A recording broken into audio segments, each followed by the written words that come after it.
안녕하세요. 사연 읽어주는 남녀입니다. 오늘도 와주신 여러분 감사드리며 그럼 오늘의 사연 소개해드리겠습니다.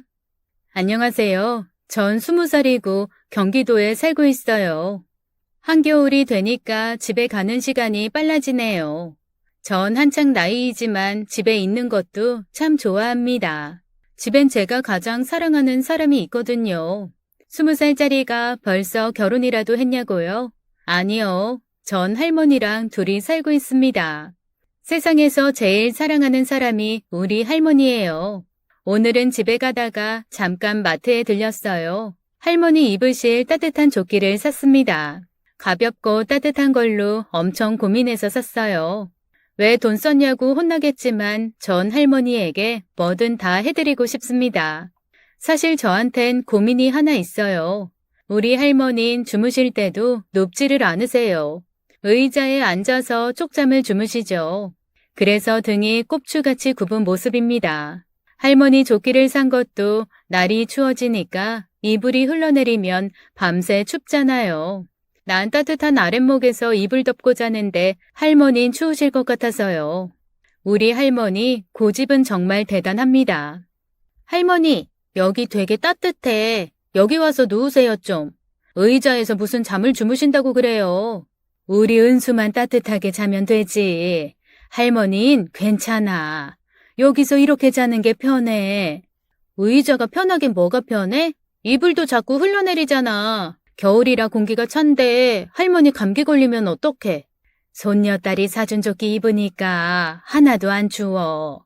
할머니 걱정은 말고 너나 푹 자.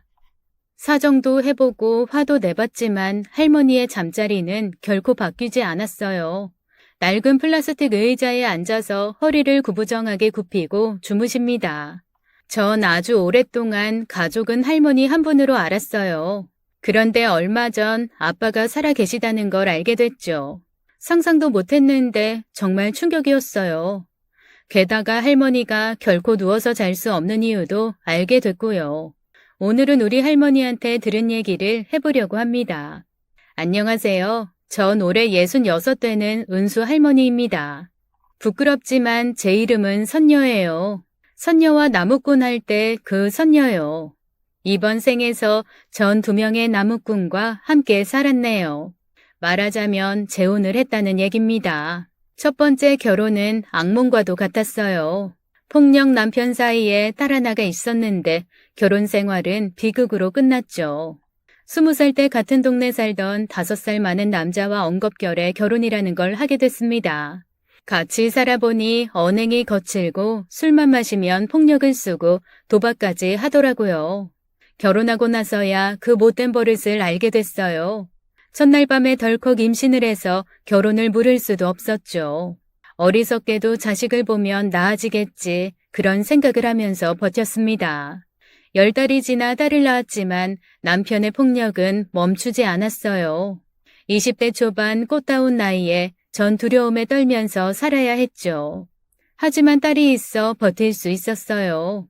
우리 지영인 메마른 제 삶의 담비 같은 아이였습니다. 방긋방긋 웃는 아기 얼굴을 보면 시름이 다 사라졌어요. 지영아, 엄마 해봐. 엄마? 옳지, 잘하네. 우리 지영이 금을 준들 바꿀까, 은을 준들 바꿀까. 온 우주를 줘도 절대 안 바꿀 우리 애기. 엄마가 사랑해.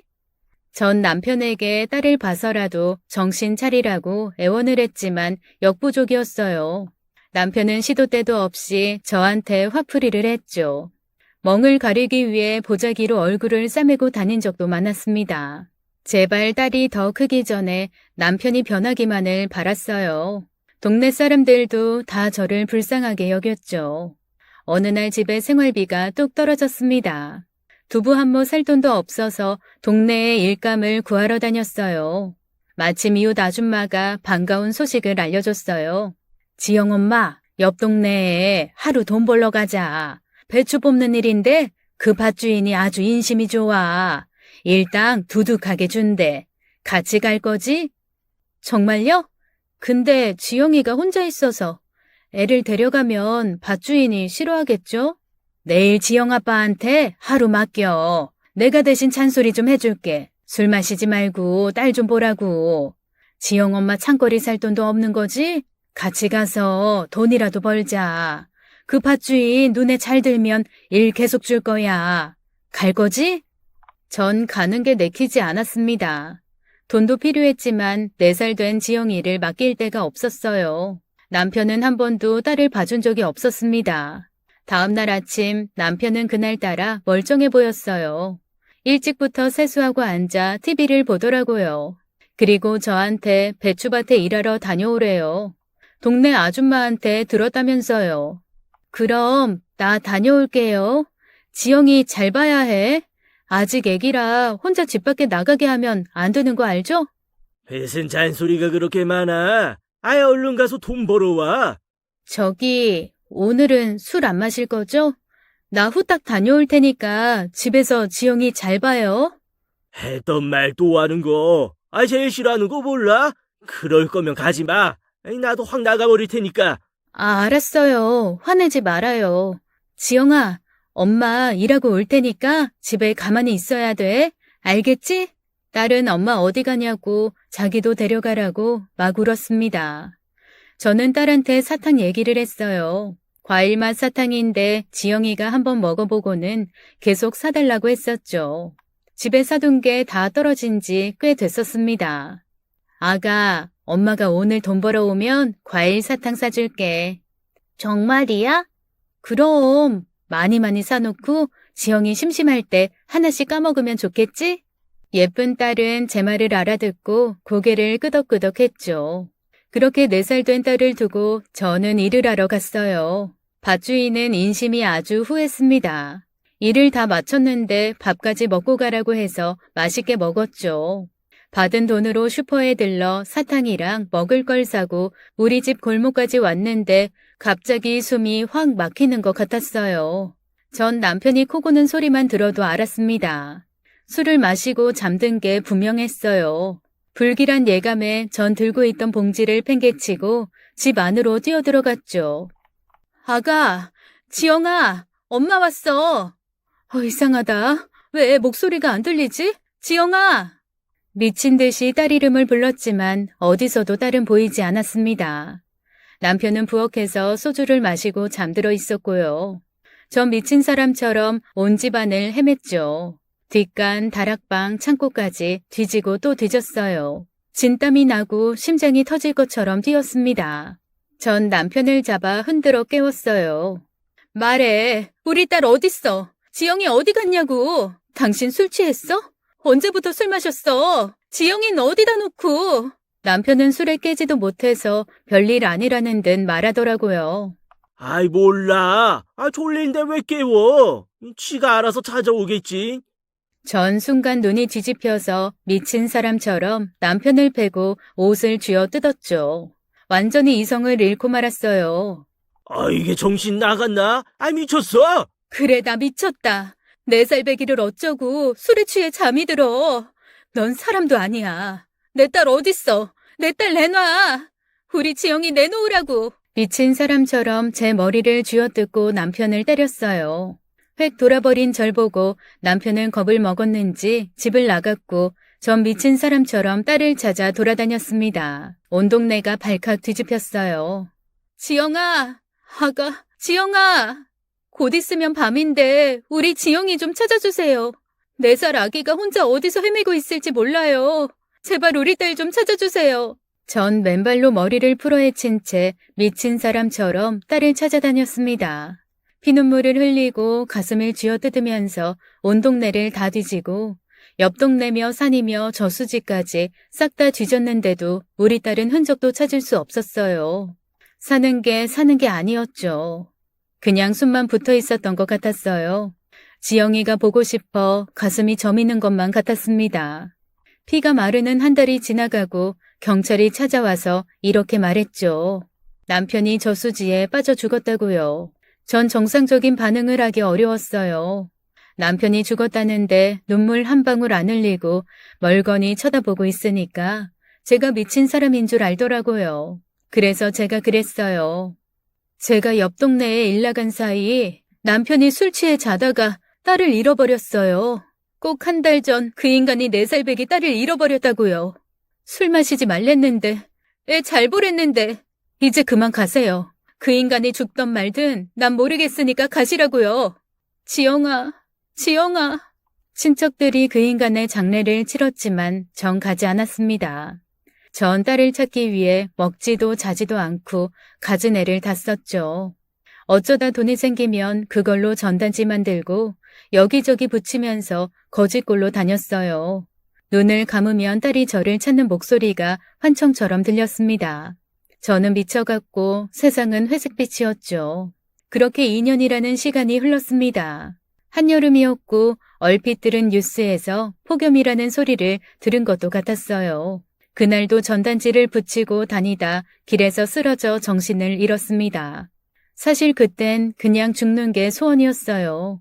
더 살아서 무엇하랴 그런 생각뿐이었죠. 하지만 전 다시 눈을 뜨고 말았어요. 어떤 남자가 절 그늘 아래 눕히고 입에 물을 넣어주고 있었죠. 정신 들어요? 이봐요. 나 보여요.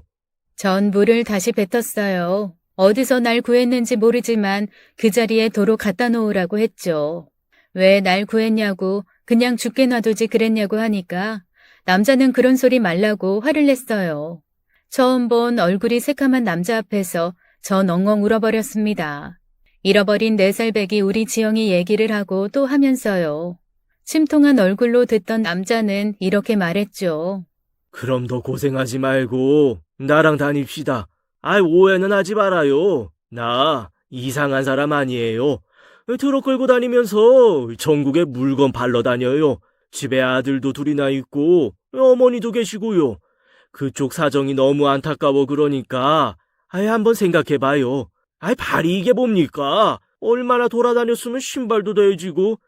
자 여기 새 신발 신어요. 이래갖고 딸을 찾으러 다닐 수가 있겠어요. 전 처음 본 남자의 제안을 바로 승낙할 수 없었죠. 그 남자는 5일 동안 그 도시에 머문다고 했어요. 자기 장사하면서 틈틈이 지영이 전단지도 붙여주고 저 먹으라고 김밥 음료수 같은 것도 사주더라고요. 밤엔 잠잘 곳을 잡아주고 본인은 트럭에서 잤고요. 지켜보니 과연 나쁜 사람은 아니었습니다. 만물 트럭이 떠나는 날 남자가 저한테 물었죠. 같이 갈 생각이 있냐고요. 전 구걸에 가며 딸을 더 찾는 건 더 이상 무리라는 생각이 들었습니다. 결국 트럭 옆 좌석에 앉아 그 동네를 떠나게 됐어요. 당시 전 26살이었고 남자는 5살 위에 아들 형제가 있었죠. 같이 다니면서 물건도 팔아주고 남는 시간엔 딸을 찾으러 다녔어요. 밤이 되면 트럭을 정리하고 같이 근처의 보육원을 찾았죠. 그러다 알게 됐어요. 남자는 사별했고 일 다니는 동안 노모가 아이들을 돌봐준다는 것을요. 우린 서로의 아픔을 나누고 위로하다 연민의 정을 느끼게 됐고 결국 함께 살기로 했습니다.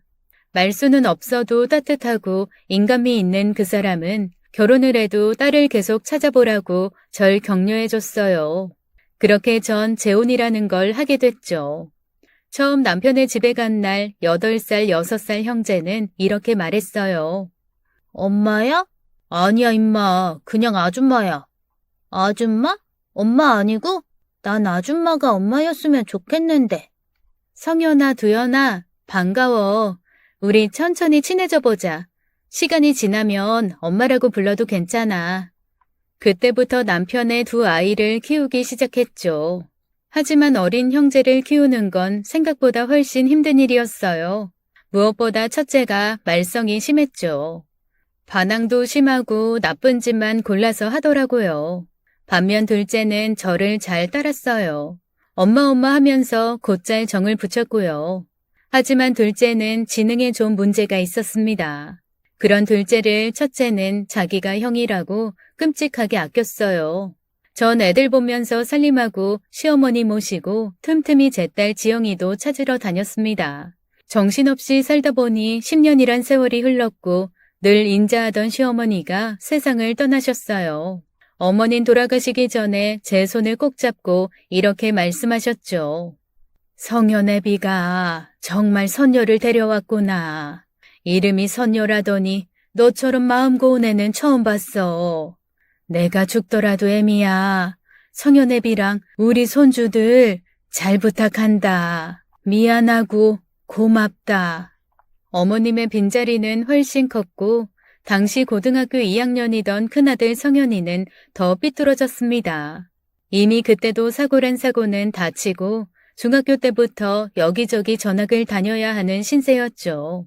그나마 의지했던 할머니가 한 줌의 재가 되는 걸 보고 성현이는 처절하게 울었어요. 한없이 까칠해져서 제가 다가가면 상처받은 짐승처럼 발톱을 세웠죠. 위로 같은 거 하지 마요. 나한테 할머니는 엄마나 마찬가지였어. 아줌마가 오기 훨씬 전부터 할머니가 우릴 키워줬다고. 아줌마가 한 게 뭐가 있는데 왜 엄마 행세야? 성현이 너 이 자식. 아니 말 조심하라고 했지. 어디서 눈을 부릅뜨고 대들어. 너 이 자식. 할머니 하는 얘기 못 들었어. 엄마한테 잘하라고. 정신 차리고 살라는 유언 못 들었어. 나한테 이래라 저래라 하지 마요. 잘난 척들 좀 그만하라고. 남편이 큰아들을 혼내고 사정도 해봤지만 아무 소용이 없었습니다. 당시 남편은 사업을 크게 하고 있었어요. 저랑 재혼한 직후 만물 트럭을 접고 가게를 시작하더니 주방용품 도소매로 큰돈을 벌게 됐죠. 경제적으로 윤택해졌지만 큰아들이 늘 속을 썩였어요. 남편과 저의 노력에도 아들의 행실은 고쳐지지 않았습니다. 10년이 흘러도 성현인 절 아줌마라고 부르고 막 대했죠. 대신 둘째 아들 두현이와는 둘도 없는 사이가 됐고요. 큰아들 걱정이 많던 남편은 몸에 이상을 느껴 병원에 가게 됐고 청천벽력 같은 소식을 듣게 됐어요. 암이 재발된 거였죠. 당시 전 45이었고 남편은 50이었습니다. 10년 전 남편은 암 진단을 받고 1년 동안 치료한 끝에 완치 판정을 받았어요. 그걸로 암은 끝인 줄 알았는데 또다시 재발을 한 거였죠. 그때보다 상황이 더 안 좋았습니다. 온몸에 암세포가 전이돼서 말기라는 거였어요. 남편과 저는 부둥켜 안고 울었습니다. 여보, 당신 잊었어? 10년 전에도 열심히 노력해서 완치 판정 받았잖아. 경험 있으니까 더 잘할 거야. 당신이 용기 잃으면 안 돼. 성현이 두현이 군대 가고 장가 가는 것까지 봐야지. 여태 고생만 시키고 행복하게도 못 해줬는데 이게 무슨 날벼락인지 모르겠다. 선녀야, 미안하다. 정말 미안해. 그리고 남편은 저한테 뜻밖의 사실을 알려줬어요. 저한테 상가 건물을 남겼다고 하더라고요. 10년 전 암에 걸렸을 때 저 몰래 준비해 둔 것이었습니다. 내가 죽으면 당신 혼자 어떻게 하려고. 더구나 성현이 저 녀석이 그렇게 속을 썩이는데 아프기라도 하면 큰일이잖아. 또 딸도 찾아야지. 상가 있다는 건 절대로 애들한테 말하지 마. 특히 상현이가 알면 어떻게 될지 불보듯 뻔해. 그러니까 당신만 알고 있으라고. 알았어? 남편은 날건달 같은 첫째 때문에 걱정이 많았어요. 재산을 모두 제 앞으로 해놨더라고요. 10년 전 죽을 위기를 넘기면서 이미 준비를 한 거였어요. 저한테 돈이 있으면 큰애 성현이가 절 함부로 대하지 못할 거라고 생각한 거죠. 남편은 손써볼 겨를도 없이 임종을 맞이했습니다. 여보, 그동안 수고 많았어요. 내가 당신 목까지 열심히 살아볼게요. 지금까지 정말 고생 많았고 하늘에 가선 편히 쉬어요. 거기서 우리 지켜줄 거죠? 고마웠어요, 여보. 그렇게 남편을 보낸 뒤 한동안 정신을 차리지 못했습니다. 쓰러진 절 구해주고 늘 든든하게 곁에 있어주던 남편의 빈자리는 너무 컸어요. 하지만 쓰러져 있을 수만은 없었죠. 정신을 차린 뒤 남편이 남긴 건물에 대해 알아봤어요. 그 상가 건물은 감정가가 100억이 넘었습니다. 엄청난 가치를 지닌 건물이었죠. 전 남편과의 약속을 지키기 위해 입을 꾹 다물었어요.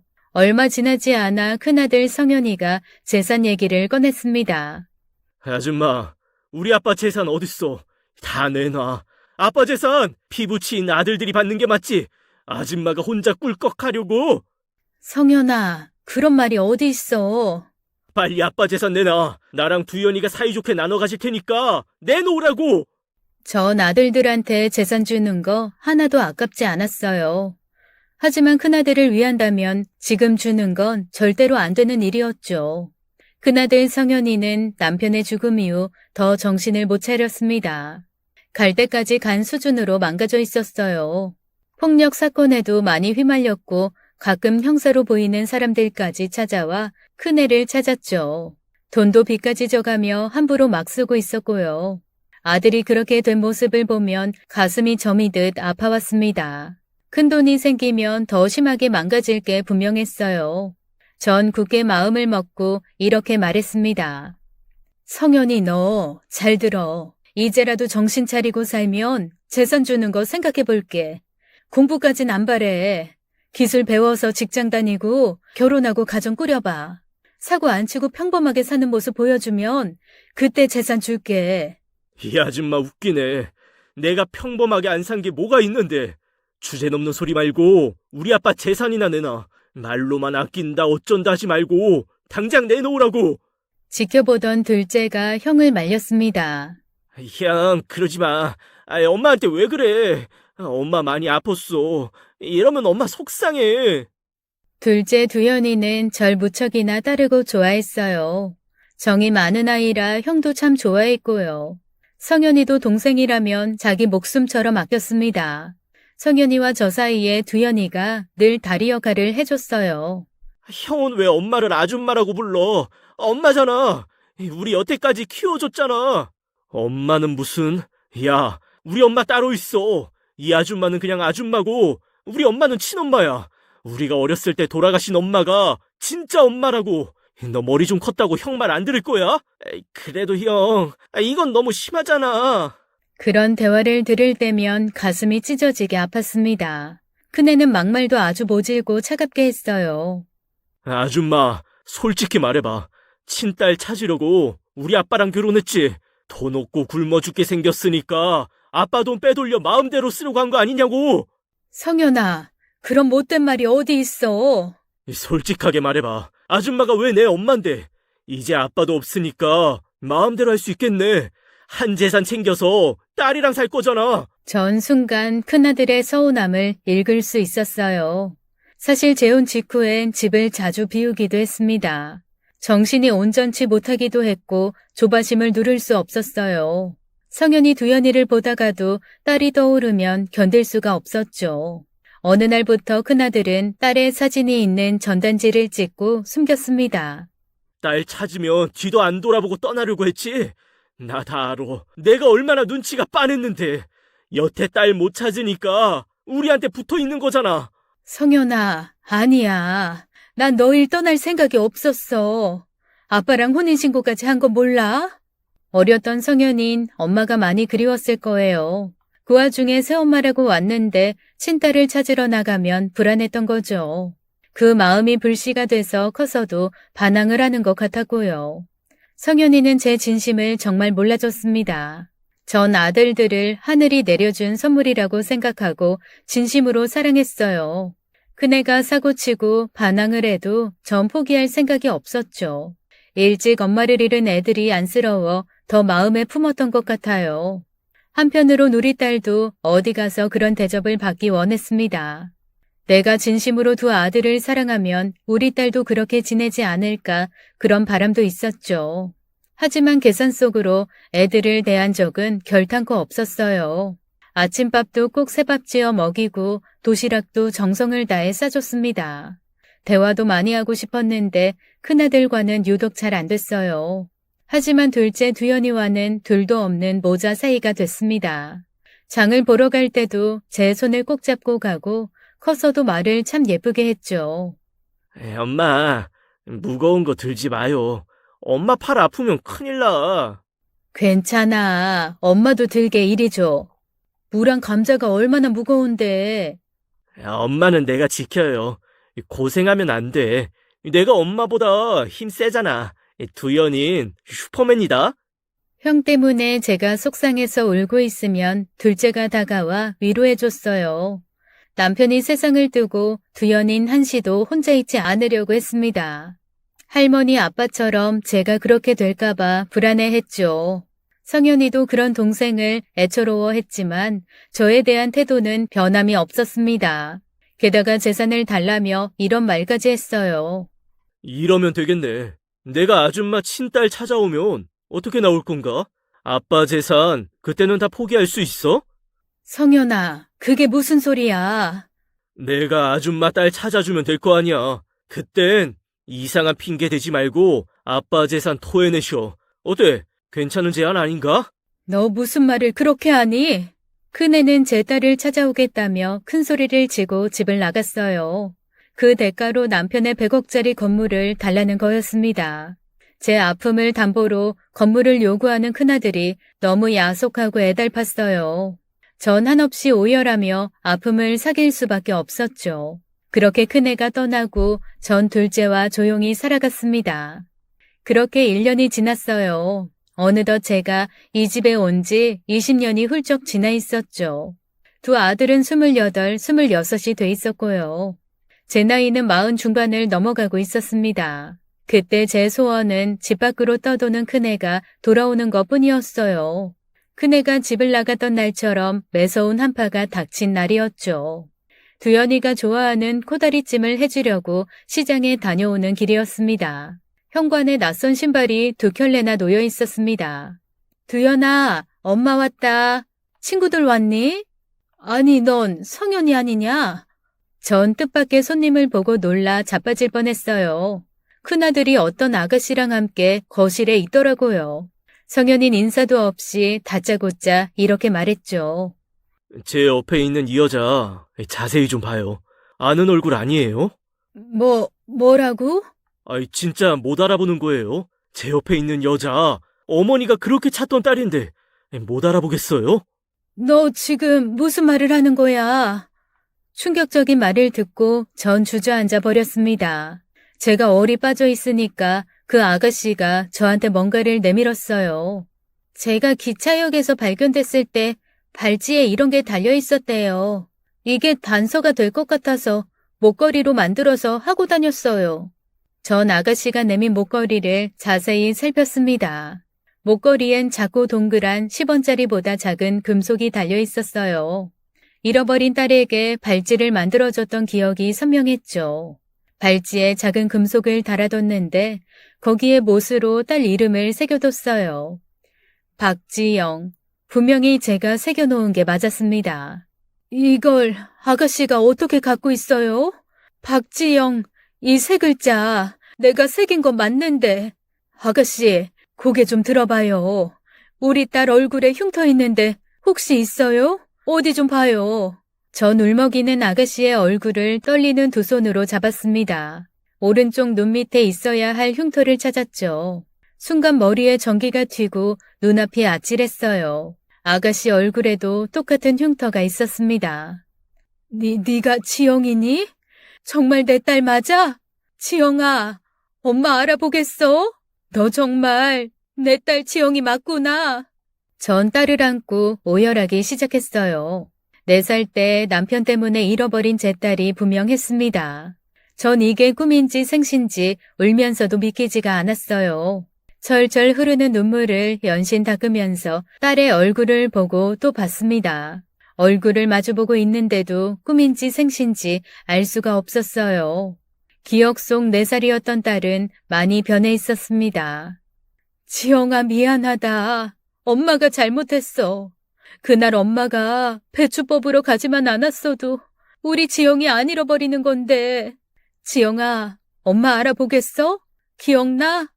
아니요, 기억 안 나요. 근데 알겠어요. 여기 심장이 아파요. 너무 아파서 숨을 못 쉬겠어. 아무것도 기억나지 않는다는 딸의 말에 전 대성통곡을 했습니다. 금이야 오기야 그렇게 예뻐하던 딸의 기억 속에 저는 없었어요. 하지만 이제부터 다시 싸우면 될 것 같았습니다. 만났으니 여한이 없었죠. 제 평생의 소원이 우리 딸을 찾는 거였는데 그게 이루어진 거였어요. 이상한 건 큰아들도 완전히 달라졌다는 거였습니다. 어머니 하면서 애틋하게 구는데 가슴이 벅차 숨도 못 쉴 지경이었죠. 전 되찾은 딸 2 아들과 함께 일주일이란 시간을 꿈같이 보냈어요. 밤이면 딸이랑 같이 이불 깔고 누워 밤새도록 이야기를 나눴습니다. 그동안 어떻게 살았는지 속 얘기를 한없이 꺼냈어요. 새벽녘에 딸은 잠이 들어도 전 잠을 잘 수가 없었죠. 딸의 얼굴을 보고 또 보고 수도 없이 어루만졌습니다. 과일맛 사탕을 좋아하고 작은 입으로 종알종알 말도 잘하던 지영인 어느새 다 자란 아가씨가 돼 있었어요. 지금이라도 딸을 찾아 너무 다행이었고 더는 세상을 원망하지 말자 다짐했죠. 그동안 못해준 거 다 해주면서 지영이랑 행복하게 살고만 싶었습니다. 일주일이 지난 후 성현이가 저한테 얘기를 하자고 했어요. 큰앤 껄렁하지도 않고 점잖고 반듯해졌죠. 저한테도 어머니라고 부르며 존댓말까지 썼고요. 1년 동안 무슨 일이 있었는지 궁금했지만 묻지 않고 있었습니다. 그런데 성현이가 먼저 말을 꺼냈어요. 어머니, 저 결혼할 여자가 있어요. 그래? 그랬구나. 좋은 아이를 만난 모양이지? 정말 축하한다. 근데 도움이 필요해요. 1년 동안 지영이 찾느라 모은 돈도 다 떨어졌어요. 결혼해서 자식 낳고 살려면 기반이 있어야 하는데. 돈 한 푼 없이 어떻게 가정을 꾸려? 엄마가 어떻게 도와줄까? 말만 해. 다 해줄게. 가게라도 차려서 와이프랑 같이 해보고 싶어요. 그래서 말인데요, 어머니. 1년 전에 한 약속 지켜주실 수 있어요? 큰애는 갑자기 제 앞에 무릎을 꿇었습니다. 그러더니 엎드려 울기 시작했어요. 어머니, 제가 잘못했어요. 그동안 망나니처럼 군 거 용서해주세요. 지영이 찾으면서 또 결혼할 여자 만나면서 저 변했어요. 어머니 죄송합니다. 저 한 번만 용서해주세요. 다시는 전처럼 돌아가지 않아요.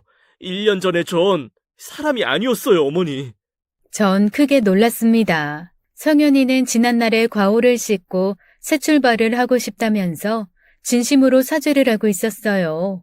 전 큰애를 안아 일으키며 이렇게 말했죠. 성현아, 우리 큰아들, 엄마가 약속 지킬게. 네 아버지가 준 건물, 엄마 욕심 없다. 너랑 두현이한테 다 줄게. 엄만 더 바라는 거 없어. 고맙다, 성현아. 우리 아들, 정말 고마워. 아들은 무릎을 꿇은 채 꺼이꺼이 울었고 저 역시 회한의 눈물을 흘렸습니다. 이제 제가 할 일은 다 끝난 것 같았어요. 잃어버린 딸도 찾았고 성현이도 건달 생활을 청산하게 된 거였죠. 엄마로서 이보다 큰 행복은 없을 것 같았습니다. 그때 갑자기 둘째가 끼어들었어요. 거짓말하지 마, 형. 저 여자 우리 엄마 딸 아니잖아. 그러자 갑자기 큰애가 벌떡 일어나더니 눈을 부릅떴습니다. 너 조용히 못해? 무슨 말도 안 되는 소리야? 엄마를 이렇게 속여도 돼? 방에 있는 저 여자 엄마 딸 아니라며. 내가 다 들었어. 지난밤에 다 들었다고. 야, 이 자식아, 말이면 단 줄 알아? 너 이상한 꿈 꾸고 헛소리 하는 거 아니냐고. 형이나 헛소리 하지 마. 엄마한테 왜 그래? 내가 그러지 말라고 빌었잖아. 형, 천벌 받아. 나 바보지만 그 정도는 안다고. 엄마, 형이 데려온 여자 엄마 딸 아니에요. 다 가짜라고요. 순간 피가 마르고 현기증이 돌아 비틀거렸습니다. 둘째는 절 붙잡고 다 털어놨어요. 어젯밤 둘째가 슈퍼에 가려고 나갔다가 큰아들이 하는 얘기를 들었다는 거였죠. 저 여자 엄마 딸도 아니고 형 애인이라며. 둘이 짜고 지영이인 것처럼 속인 거잖아. 엄마 건물 뺏으려고. 100억짜리 건물 형이 가지려고. 이 자식이 말이면 단 줄 알아? 입 다물라고. 싫어. 형은 그러면 안 돼. 저 여자도 나빠. 엄마 속으면 안 돼. 미안해. 엄마, 내가 대신 미안해. 이게 다 무슨 말이냐? 지영이가 뭐라고? 가짜라니 무슨 얘기야? 그럼 내 딸이 아닌데 그런 척 했다는 얘기야? 저 애가? 첫째가 건물을 가지려고 자기 애인을 제 딸인 척 저를 속였다는 얘기였어요. 기막힌 연극의 전 쓰러지기 일보 직전까지 갔고 그 사이 성현이와 두현이는 몸싸움을 하기 시작했죠. 큰애가 동생에게 달려들어 입을 막으려 했지만 둘째는 몸부림치며 벗어나려 했어요. 형, 이건 아니야. 제발 이러지 말자. 진짜 엄마 딸은 저 여자 아니잖아. 엄마 딸 지영이는 지금 야, 이 자식아! 입 다물지 못해! 제가 말릴 사이도 없이 성현인 동생의 입을 막으려다 강하게 밀어버렸습니다. 순간 쿵 하는 둔탁한 소리가 들렸고 눈앞의 상황이 슬로우 모션처럼 펼쳐졌어요. 두현인 형이 미는 바람에 작은 테이블에 발이 걸려 넘어졌고 그대로 TV장 모서리에 머리를 세게 부딪혔습니다. 둘째의 머리가 부딪힐 때 쿵 소리가 아주 크게 울렸어요. 바닥에 쓰러진 둘째의 몸이 축 늘어졌고 첫째의 경악하는 표정이 보였습니다. 두현아, 왜 그래? 야, 일어나봐. 두현아, 눈을 떠보라고, 이 자식아. 얘가 왜 이래? 두현아, 엄마야, 엄마 목소리 안 들려? 두현아, 정신 차려. 두현아. 하지만 사랑스러운 아들 두현이는 끝내 눈을 뜨지 못했습니다. 26년 동안 형을 사랑하고 엄마를 끔찍하게 여겼던 둘째는 그렇게 숨을 거뒀어요. 믿기지 않는 현실에 몸부림을 치며 우는데 누군가 거실을 빠르게 달려나가 현관문을 여는 소리가 들렸습니다. 그때 경찰이 들이닥쳤고 제 딸인 척하던 여자애는 그대로 잡히고 말았어요. 큰 소란에 이웃이 신고를 했던 거였어요. 응급차에 실려간 두현인 사망 선고를 받고 영안실에 안치됐고 전 실성한 여자처럼 울 수밖에 없었습니다. 가슴으로 낳은 아들 두현이의 이름을 부르고 또 불렀어요. 무정한 하늘은 내 소중한 자식을 또다시 앗아가 버렸습니다. 이 박복한 팔자 한 줌의 모래처럼 흩어져 버리거나 흔적도 없이 사라져 버렸으면 싶었죠. 두현아, 한 번만 대답해줘. 엄마 이렇게는 못 살겠다. 너까지 잃고 엄마 어떻게 살라고. 두현아, 저승엔 엄마가 대신 갈게. 넌 돌아와. 대답 좀 해봐, 두현아. 두현이의 장례를 치르며 전 여러 번 정신을 놓았습니다. 물 한 모금 넘길 수 없어 쓰러지기를 여러 번, 두현이의 마지막 가는 길을 보기 위해 수액이란 걸 맞으면서 오열했어요. 그나마 위로가 된 건 하늘에 우리 두현이를 맞아줄 가족이 있다는 거였죠. 두현이 생모와 남편 그리고 시어머니까지 두 팔 벌려 둘째를 안아줄 것 같아 그거 하나는 마음이 놓였습니다. 남겨진 저는 앞이 캄캄했어요. 큰아들 성현인 살인죄로 잡혀가게 됐죠. 장례가 끝난 후 몸을 추스를 새도 없이 첫째를 찾아갔지만 만날 수가 없었습니다. 큰애는 접견을 거부하고 있었어요. 조사 과정 중에 성현이의 지난 1년간의 행적이 밝혀졌죠. 첫째는 집을 나가 정말로 제 딸을 찾기 시작했는데 처음부터 제 딸인 척했던 애인과 함께였대요. 여러 흥신소에 돈을 뿌렸고 1년 만에 제 딸을 정말로 찾은 거였습니다. 그러나 지영인 이 세상 사람이 아니었대요. 기가 막히게도 제 딸은 한 줌의 죄가 되어 있었죠. 어느 기차역에서 발견된 지영인 한동안 고아원에 있었고 노부부에게 입양이 됐다고 했습니다. 양부모의 사랑을 듬뿍 받고 행복하게 살았고 이름만 들어도 아는 명문 대학에 입학을 했대요. 변호사를 꿈꾸던 지영인 하늘이 일찍 데려가 버렸어요. 새벽에 도서관을 가다가 뺑소니로 숨을 거두게 된 거였죠. 지영이를 친딸처럼 사랑으로 키운 노부부는 충격을 받아 1년 만에 나란히 눈을 감으셨고요. 납골당의 지영이와 양부모님이 나란히 안치됐고 친척들이 관리하고 있었습니다. 제 딸의 사연을 알고 큰애는 잠시 흔들렸지만 100억이라는 돈 욕심에 눈이 멀어 애인과 계획을 짰대요. 납골당의 사진을 보고 오른쪽 눈 밑에 흉터도 만들고 유골함 옆에 놓인 금속도 훔쳐서 목걸이를 만들었던 거였고요. 두현이가 그 사실을 알고 제 딸이 이미 죽었다는 걸 폭로하려고 할 때 큰애가 막으려 하다가 동생을 밀친 거였어요. 기막힌 얘기였습니다. 슬픔과 절망이 한꺼번에 밀어 닥쳤어요. 그래도 어떻게든 큰애만큼은 살려야겠다는 생각이 들었습니다. 전 경찰을 붙잡고 호소했죠. 제 말 좀 들어보세요. 두현이 그렇게 된 거 사고였습니다. 그냥 어쩌다가 그렇게 된 거라고요. 우리 큰애 풀어주세요. 경찰 양반, 제 말 좀 믿어주세요. 어머니 마음은 알겠는데요. 범인이 다 진술했어요. 동생과 100억짜리 건물 나눠 갖기 싫어서 의도적으로 밀친 거라고 다 진술했습니다. 거기서 밀어버리면 어떻게 되는 것까지 다 예상했대요. 100억. 자기가 혼자 꿀꺽하고 싶었다는데, 그런데도 자식이라고 감싸고 싶으세요? 아니에요. 그런 거 아니에요. 성현이가 동생을 얼마나 아꼈는데요. 그거 다 거짓말이야. 절대로 그러지 않았다고요. 성현이는 거짓말을 하고 있었어요. 전 그날 그 장면만큼은 똑똑히 기억하고 있었습니다. 그건 우연한 사고였어요.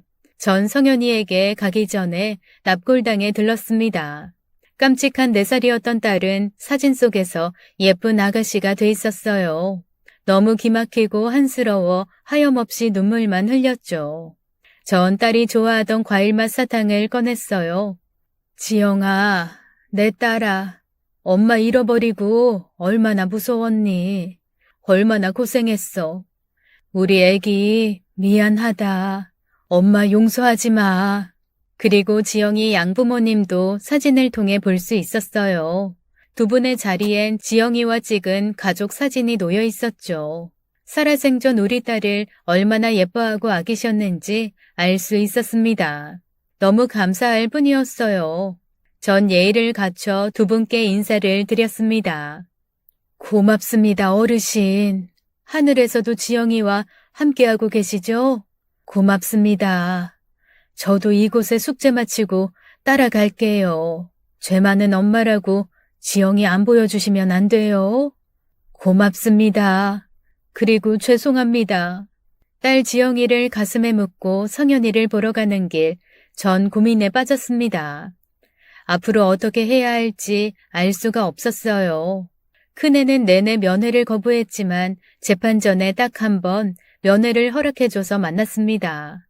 전 울며 따졌죠. 왜 거짓 진술을 했냐고요. 성현아, 내가 진술할게. 엄마 그날의 일 100번이고 1000번이고 말할 수 있어. 너 그러면 안 돼.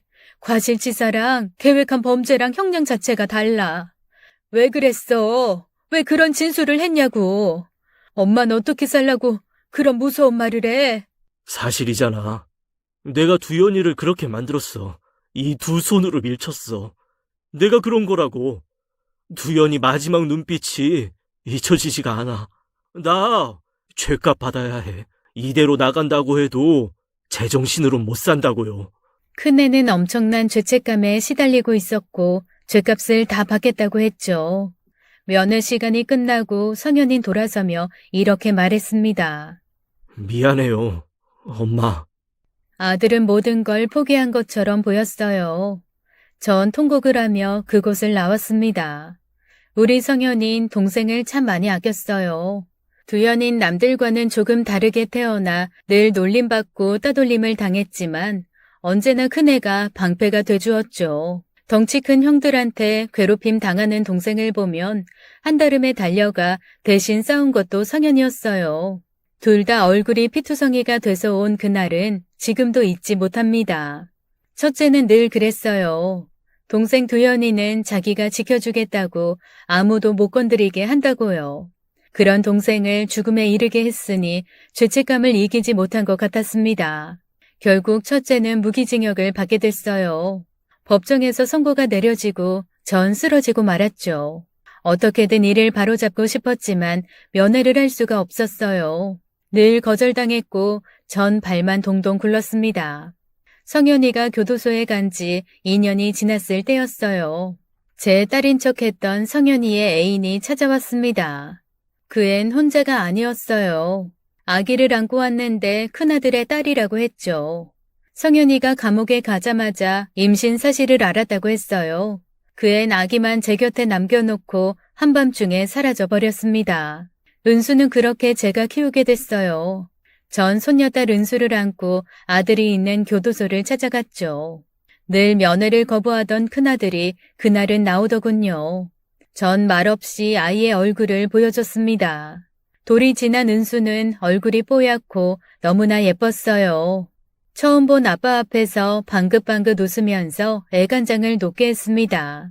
성현아, 딸 은수야. 봐, 네 코랑 입이 꼭 닮았지? 엄마가 키우게 됐어. 얼마 전에 그 아가씨 왔다 갔다. 어디로 가는진 말 안 하더라. 얘가 내 딸이라고요? 아들은 꽃같이 예쁜 딸을 보면서 하염없이 울기만 했어요. 그리고 이렇게 말했습니다. 예, 어머니, 부탁이에요. 은수한테 제가 여기 있다는 얘기 하지 말아주세요. 아니, 아빠가 살아있다는 것도 알려주지 마세요. 부탁이에요. 딸이 성인이 될 때까지 성현인 출소가 어려웠습니다. 아빠가 감옥에서 그렇게 긴 시간 있어야 한다는 걸 어린 딸한테 알려주고 싶지 않았을 거예요. 전 알았다고 하고 손녀를 안고 나왔죠. 아기를 키우니 하루가 너무 짧았어요. 늘 눈물로 살았는데 은수는 절 웃게 했고 살게 했습니다. 첫째는 편지를 보내오기 시작했어요. 자신의 죄를 반성하는 절절한 내용이었죠. 전 답장으로 은수가 커가는 모습을 써서 보냈습니다. 그렇게 20년이라는 세월이 흘렀어요. 큰아들은 모범수로 20년 복역하고 가석방을 앞두게 됐죠. 손녀딸 은수는 어느새 성인이 되어 절 챙겨주고 있었습니다. 전 때가 됐다는 생각에 어렵게 입을 열었어요. 은수야, 할머니가 할 얘기가 있어. 조금은 길지도 모르고 은수가 충격받을 수도 있지만 할미는 은수를 믿는다. 사실 은수한텐 아빠가 있어. 아빠가 이제 곧 사회에 나온단다. 아빠가 살아있었어? 할머니가 그랬잖아. 나 어렸을 때 돌아가셨다고. 그건 사실이 아니야. 그동안 아빠 교도소에 있었단다. 어린 너한테 다 얘기할 수 없어서 여태 모르게 한 거야.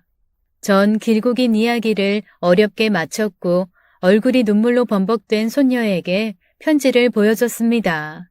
아들이 자신의 죄를 깊게 반성하는 글이었어요. 20년 동안 한결같이 보내온 편지를 모두 손녀 앞에 풀어놓았습니다. 은수는 아주 오랜 시간 편지를 읽고 또 읽었어요. 그렇게 전 인생의 큰 숙제를 하나 마쳤습니다. 은수에게 살아있는 아빠, 큰아들의 존재를 알리고 나니 예순이 훌쩍 넘은 나이에도 새로 태어난 것 같았죠. 여기까지가 저희 할머니 이야기였어요. 할머니 손녀인 저 은수는 그렇게 20살이 넘어 아빠의 존재를 알게 됐습니다. 또 한 가지 할머니의 비밀도 알게 됐어요. 늘 의자에서 불편하게 주무시던 이유는 우리 아빠 때문이었습니다. 할머니는 아버지가 감옥에 간 후 의자에 앉아서 쪽잠을 주무셨어요. 자식이 감옥에 있는데 어찌 편하게 누워서 잘 수 있겠냐며 아들과 같이 벌을 받는 중이라고 말씀하셨죠. 사실 할머니는 편하고 풍족하게 사셔도 되는 형편입니다. 그만큼 부자지만 절대 과소비나 사치를 하지 않으셨죠.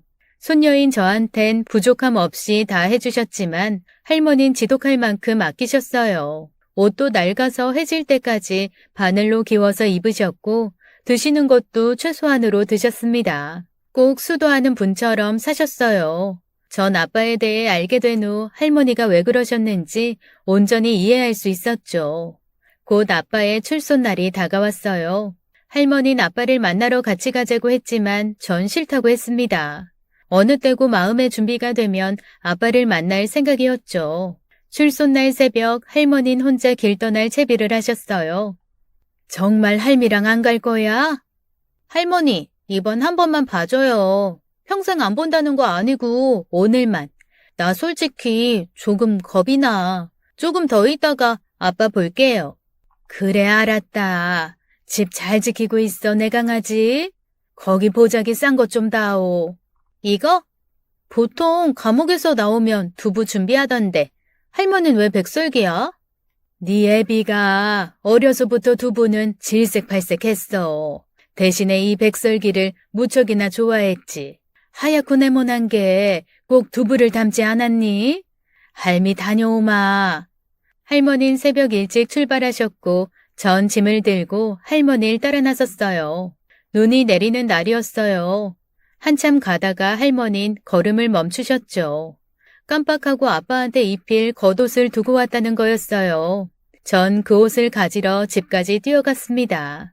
밤새도록 내리던 눈송이가 굵어져서 시야가 가렸죠. 전 집에 가자마자 할머니 방 안으로 뛰어들어갔어요. 옷을 쇼핑백에 넣고 다시 길가로 나갔습니다. 그런데 절 기다리고 있어야 할 할머니가 보이질 않았어요. 쏟아지는 한방눈 속에서 전 당황하고 말았습니다. 그리고 알게 됐죠. 할머니가 있던 자리에 소복이 쌓인 눈을 보고 전 비명을 질렀어요. 할머니, 안 돼! 우리 할머니는 쓰러져 있었어요. 전 울부짖으며 소리를 질렀고 곧 구급차가 도착했습니다. 급히 병원으로 옮겼지만 할머니는 의식을 찾지 못하셨어요. 뇌졸중으로 쓰러지셨고 매우 위중한 상태였죠. 할머니, 나 이거 꿈꾸는 거지. 이럴 리가 없어. 할머니가 오늘을 얼마나 기다렸는데, 아버지 보러 간다고 얼마나 손꼽아 기다렸는데. 눈 떠봐, 할머니. 나 혼자 두지 마. 할머니, 제발. 그러나 사랑하는 할머니는 결국 숨을 거두셨어요. 신이 있다면 너무 가혹했어요. 그렇게 보고 싶어한 큰아들 마중도 못 가고 출소하면 입힐 겉옷도 건네지 못한 채 세상을 등지신 거였죠. 보자기 속에 쌓인 하얀 백설기는 차갑게 식어만 갔습니다. 전 심장이 떨어져 나간 것처럼 아프고 서러웠어요. 할머니가 불쌍해서 미칠 것 같았습니다. 곧 빈소가 차려졌고 제 아버지, 할머니가 그토록 기다리던 큰아들이 찾아왔습니다. 아버진 영정사진 앞에서 절을 하다 끝내 쓰러지며 절규하기 시작했어요. 통곡하고 오열하며 할머니를 부르고 또 불렀습니다. 아무도 아버지를 말릴 수 없었어요. 너무 애절하고 가슴이 찢어져서 저도 아버지 옆에 쓰러져 울음을 터뜨렸죠. 어머니, 이렇게 가시면 어떻게 해요? 죄송합니다, 어머니. 잘못했어요, 어머니. 전 어머니 사랑을 받을 자격이 없었어요. 이 못난 자식을 왜 그렇게 기다리고 또 기다렸어요. 그냥 집에 계시지. 아니, 내가 갈 때까지 따뜻한 집에 계시지. 전 이제 어떻게 살아요? 어머니 이렇게 보내고 어떻게 살아요? 처절한 아버지의 고백에도 할머니는 아무런 대답이 없었습니다. 죽음은 할머니의 모든 걸 그렇게 앗아가 버렸죠. 한없는 슬픔에 잠겨 할머니의 장례를 치렀고 그 많은 유산은 다 저한테 오게 됐습니다. 젊은 제가 감당하기 어려울 만큼 큰 돈이었죠. 원래대로라면 이 유산은 아버지 몫이었어요. 하지만 돈 때문에 벌어진 비극에 아버진 결국 산으로 들어가셨습니다. 유산을 물려받는 문제로 몇 번 만났고 그 뒤 아버진 절 다시 찾지 않으셨죠. 처음 아빠라고 불렀을 때가 기억나네요. 아버지, 아빠, 저 은수예요. 네가 은수구나. 미안하다, 은수야. 애비가 돼서 면목이 없구나. 전 할머니가 떠난 집에 아버지가 와주길 바랬지만 아버지 면목 없다며 혼자 떠나셨어요. 그 마음 이해 못하는 것도 아니었지만 또다시 떠나버린 아버지가 많이 야속하고 미웠습니다. 아버지의 존재를 감춘 채 벌받듯이 살아간 할머니도 미웠고요. 자그마치 5년간 전 슬픔에서 벗어나지 못했어요. 하지만 영원히 그렇게 살 순 없었죠. 전 이사를 결심하고 짐을 정리하기 시작했습니다. 5년간 할머니 방조차 치우지 않고 고스란히 뒀었어요. 짐 정리를 하다 아버지가 할머니에게 보낸 편지를 다시 보게 됐어요. 가장 기억에 남는 건 할머니에게 진심으로 사랑한다는 말을 전했던 편지였죠. 어머니께 다시 없는 불효자가 또 이렇게 편지를 씁니다. 어머니라고 세 글자를 쓰면서도 전 가슴이 아픕니다. 좀 더 일찍 많이 불러볼 걸. 이 말이 뭐가 어렵다고 그렇게 피했는지 제 자신이 믿기만 하네요. 꼴통에다 말도 안 듣고 온갖 나쁜 짓을 일삼던 저를 어머니는 절대로 포기하지 않으셨죠. 8살 때 처음 어머니를 뵀을 때가 선명하게 기억납니다. 그날 두연이도 모르게 혼자 밖에 나가 웃었어요. 나도 엄마 있다. 나도 엄마가 생겼다. 그 말을 몇 번이나 했는지 모릅니다. 따뜻한 밥을 해주시고 새 옷을 입혀주고 머리를 쓰다듬어주는 어머니가 좋았지만 한편으론 두려웠어요. 친어머니처럼 갑자기 돌아가실까봐, 없어질까봐 겁이 나서 견딜 수가 없었습니다. 어머니가 잃어버린 딸을 찾겠다고 외출하는 날이면 가지 말라고 치맛자락에 매달리고 싶었어요. 어머니, 저는 불효자입니다. 사랑을 고통으로 바꾼 못 나빠진 사람이고요. 꼭 한 번의 기회가 더 주어진다면 그땐 어머니께 효도하고 싶어요. 곁에서 모시면서 어머니, 어머니, 여한 없이 부르며 살고 싶습니다. 제 딸 은수는 어머니의 사랑을 듬뿍 받고 예쁘게 크고 있네요. 못난 아빠는 오늘도 딸 이름만 한없이 불러봅니다. 제가 딸 앞에 아빠로서 당당히 설 수 있는 날이 올까요? 어머니, 제가 나갈 때까지 건강하셔야 해요. 꼭 건강하셔야 합니다. 부르자는 그것만 바랄 뿐입니다. 사랑합니다. 어머니. 편지를 읽고 또 읽으며 전 뜨거운 눈물을 흘렸어요. 그토록 할머니의 건강만을 바랬는데 아버지가 효도할 방법은 아예 없어져 버렸습니다. 시간이 흐르니 밉기만 했던 아버지에 대한 감정이 조금씩 허물어지네요. 전 곧 아버지를 만나러 갈 생각이에요. 아직 다 용서한 것도 아니고 무슨 말을 해야 할지도 모르겠어요. 하지만 더 이상은 아버지를 외면할 수 없네요. 사실 백설기 만드는 연습도 몇 번 해봤어요. 눈처럼 하얀 백설기를 만들어 아버지께 가보려 합니다. 여러분, 저 응원해 주실 거죠? 아버지의 남은 생 딸로서 따뜻하게 함께하고 싶네요. 제 이야기는 여기까지입니다. 긴 사연 들어주셔서 감사합니다. 오늘 사연 어떻게 들으셨나요? 뒤늦은 후회라는 말이 떠오르는 사연이었네요. 속으로는 어머니를 원하면서도 겉으로는 엇나가기만 했던 큰아드님. 본인의 행동으로 얼마나 큰 상처를 떠안아야 했을지 생각해보면 감히 그 상처의 깊이가 상상도 되질 않습니다. 조금만 더 일찍 철이 들었더라면, 아니, 죗값이라도 제대로 받았더라면 효도할 기회가 여러 날 더 있었을 텐데 참 안타깝네요. 이제는 하늘의 별이 되어버린 가족들에게 속죄하는 마음으로 딸과 함께 행복 누리며 좋은 일 많이 하시며 사시길 바라겠습니다. 오늘도 끝까지 함께 해주신 여러분 감사드리며 저희는 다음 사연으로 돌아올게요. 감사합니다.